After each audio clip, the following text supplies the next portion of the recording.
So I woke up today, grabbed my coffee, answered a few fan messages, and I got another, what's your favorite and least favorite episode? I think that question has lit a fire under me because I realize I haven't been able to do much reviewing as much as I wanted to. With my workload between commissions and funny skits, I admit trying to find the time to do reviews that require heavy animation has been kind of a struggle for me, to the point my friend Doc mentioned something of importance to me. If that fire you felt from looking at your fan's message this morning, how long will this last? Would you still be willing and or able to create the video yourself months from now, given how many other projects you currently have, which will likely increase as time goes on? I can't deny that message has sunk in rather hard. I do want to share my thoughts and feelings on episodes, and I do want to bring entertainment to those who view me. Is there a way I could still do both without overworking myself? So here I am about to answer this question by taking on a similar style to what Doc does, a sort of less style of animating and more heavy on talking. So I do hope you, the viewers, enjoy it.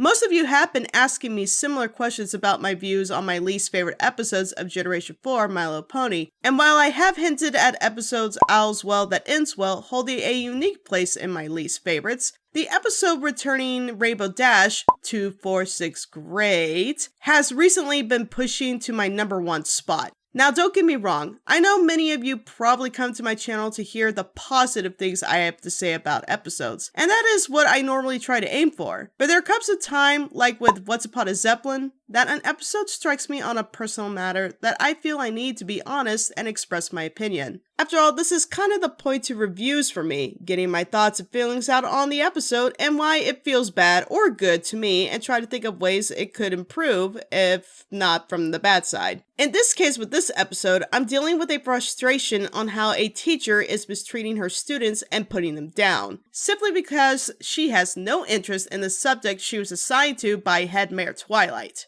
As the episode goes on, it becomes more and more clear that Dash puts next to little effort despite the students are super excited to have her as a teacher for coaching their cheerleading squad for a big football game for the two schools of Twilight School of Friendship versus Celestia School of Magic, knowing that an actual Wonderbolt, a member from an entire team of entertainers, will be helping to coach their squad really does sound like a great idea. It made perfect sense to me that Twilight would suggest this pair up, even if she had a hidden agenda underneath knowing Dash wouldn't be as enthusiastic. But I like the idea that despite Dash would have issues coaching, she'd learn to tap into the entertainment and wow factor she learned from being in the Wonderbolt team. Those ponies are all about creating entertaining shows for big customers and fans alike. I admit my assumption would probably address that Dash simply doesn't know how to coach this group on how to entertain specifically for cheering, but I was not expecting the episode to go this darker route. We've had episodes in the past, like with Double Rainbow, where Dash is encouraging Fluttershy to be more assertive and cheer loudly to give her confidence,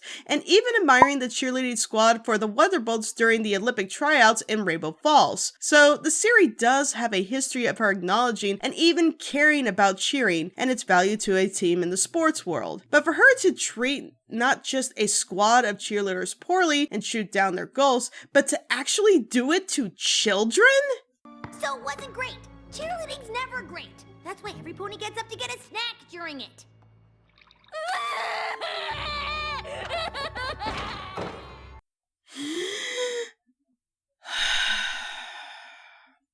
I cannot express the words I want without breaking my PG-13 rating on how disgusting this behavior is to me. Dash is a teacher, an authority figure, with the responsibility to teach and aid these young minds, and is speaking to them with the foul taste of sour milk. It's like, well, hear me out. Imagine if my project leaders, DRWolf or Firebrand, were to say something like that to me. I want to stress just how repulsive this feels to me before I actually get into this hypothetical example of a conversation. Everyone got that? Everybody got that? Okay.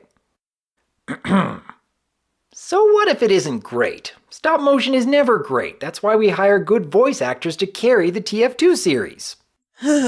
Just picturing that. Or picturing someone of authority that I look up to for guidance in projects or classwork and assignments. And to hear that from them is simply crushing me internally. I have to ask myself, if this is how I'm acting now as an adult, then how would I as a child feel about this episode? Ugh, that was hard for me to say, even knowing I didn't mean what I said. You telling me? I can't fathom you saying that for real. I'm glad it was just an act. Once again, I would like to emphasize how much I have deeply appreciated all your work on TF2 analysis, Blissey. And it's rather easy to tell just how much your artwork and editing have improved the series over the years. I may not be an artist or animator myself, but I can still encourage your talents and passions. Thanks, Doc. It means a lot to me that you encourage me on a daily, but also remind me not to push too far, even if I really do want to go all out on these reviews. But this is still good too. What is the big deal?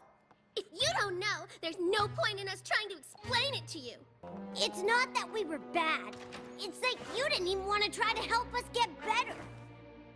Didn't try? What are you talking about? I got you a party cannon. It's not my fault you couldn't figure out how to use it right. Well, you could have shown us! Oh, ponies might actually care about Cheer Squad if she cheered like that all the time. Dash literally made 2 students cry in a span of 30 seconds, then has the gall to say, "What's the big deal?" I have no tolerance for adults making children cry. If that wasn't enough, she continues to tell them how no pony cares about cheerleading squad, and maybe if Ocellus yelled loud enough due to her crying, maybe other ponies might actually care about cheerleading too. I mean, way to drill the knife, twist it, then throw salt and vinegar into an already ugly wound there, Dash. Elements of loyalty out the window, and blatant disregard of helping to educate children. I'm just... Take a deep breath, Blissey. To be honest, when I first heard you discuss this topic, I could easily understand why it upset you so much. I'm so very glad that the episode ended with Dash learning an important lesson on why she shouldn't have acted the way she did. And I sincerely hope that much of the audience will take that lesson to heart. It's unfortunate that Rainbow had to go quite so far in order to create the conflict in the first place, but I do hope this episode encourages a positive impact on young minds. And speaking of which, there was a story you told me which I was very much hoping you'd share here today. Indeed I do. A few years back, I got a call from my older sister expressing that her group of homeschool kids were interested in learning how to draw for a specific genre, how to draw monsters. I will say it was a bit of a challenge for me to motivate myself to attend because, one, I have very little experience in actual teaching, if you don't count being a daycare substitute teacher, that is, but also because I didn't have an interest in drawing monsters at that time. You know, ponies were kind of my main focus at the time. But my sister informed me how excited the kids were, knowing that they were going to learn from someone, quote-unquote, who actually makes a living in drawing to teach them. My heart soared with pride when I got down to teaching, and seeing all their excited, interested faces beaming with willingness to learn. Although there was one troubled student who was struggling due to they were being high on the spectrum, but knowing they really wanted to learn, hence why they were struggling so much, really encouraged me to assist with their challenges. They were having a hard time with figuring out proportions and line work, and would yell out specific comments like, "I never get better! This is dumb!" Then lay their head down, giving up on the first day. Even though I admit I wasn't sure how to approach his challenge, even with my own lack of motivation on drawing monsters, I knew I had a student that needed my help and encouragement. So I spoke to them about artwork isn't meant to be perfect. It's how you wish to express yourself through the theme. In this case, it's monsters. So be creative. Go nuts, I said. Seeing him smile and get going, creating his own piece, it was an amazing feeling. I could never fathom breaking a child's heart or putting them down just because I didn't have a big interest in the topic of study. And I think this is why I got so upset with this episode to begin with. Dash's character is meant to represent a friend of loyalty and dedication. To see her character be forced back to nail in a plot point that we shouldn't care about someone else's interests and call it boring or dull just because we're not into it, but still encourage those who are into it to do their best and even assist with them so they give it 20% coolness? I just feel like it could have been done better without making Dash look like a monster in front of children, or us viewers for that matter. Dash is a character that has a habit of focusing on something she's super passionate about, but when it comes to things she has no interest in, she tends to lead it up to some pony else or addresses another problem she has that has more interest to her.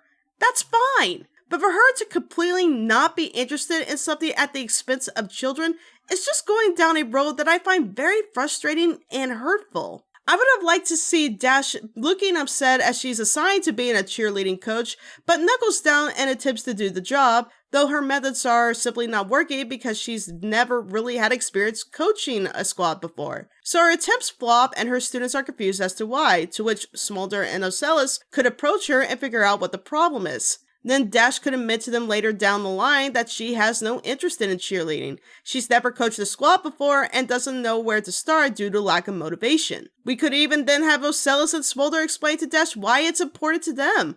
Just like the Wonderbolts love to entertain the crowd, so too does the cheerleading squads for sport events. Really, there's not much difference between the two. Dash then figures out that she doesn't need to focus on what she's interested in, but help with her students on what's important to them, in this case putting on a great show for a buckball game. Perhaps she remembers her lessons gained in Wonderbolt Academy and goes on to coaching the squad similar to how they would do their own performance, which would make sense. This way, we still have the moral that even though we may not have an interest in someone else's subject, it doesn't mean we shouldn't disrespect one another and instead encourage each other to do our best or help out where we can.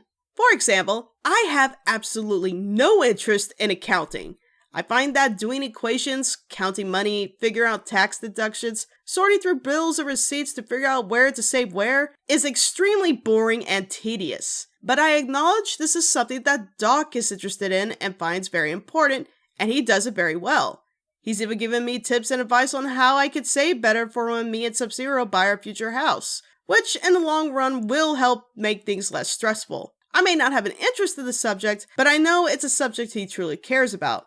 Just as he knows how much I care about my artwork and editing methods. Respect and support each other. That is a good moral to learn, and I do applaud the episode for trying to address this topic. I simply wish it was executed better without the ugliness of putting down the morality of children and students. Overall, this ranks in my top 3 of least favorite episodes based on execution and how it treated characters poorly to express the lesson of the episode. While it had some cute moments with Yona enjoying her stomps and ideas of being on the team, Ocellus being super shy but wanting to make her voice heard, as well as enjoying Smolder telling off Dash for her behavior, I still wouldn't rewatch this episode for personal reasons on how a figure of education and authority would treat their students' goals and interests so poorly. It's just something I can't stand to watch without some comeuppance. Thanks for listening, guys, and a shout out to Doc for assisting me on this topic. If you viewers enjoyed this style of reviewing I'm attempting for the first time, be sure to leave a comment down below. I would love to hear from you and it helps to support my channel. Remember to also hit that like button, subscribe if you haven't already, and hit that notification bell so you'll get more updates on released videos. You can also find a link to my Patreon page on the description below. Thank you all, and keep an eye out for those rainbows. They will make you smile.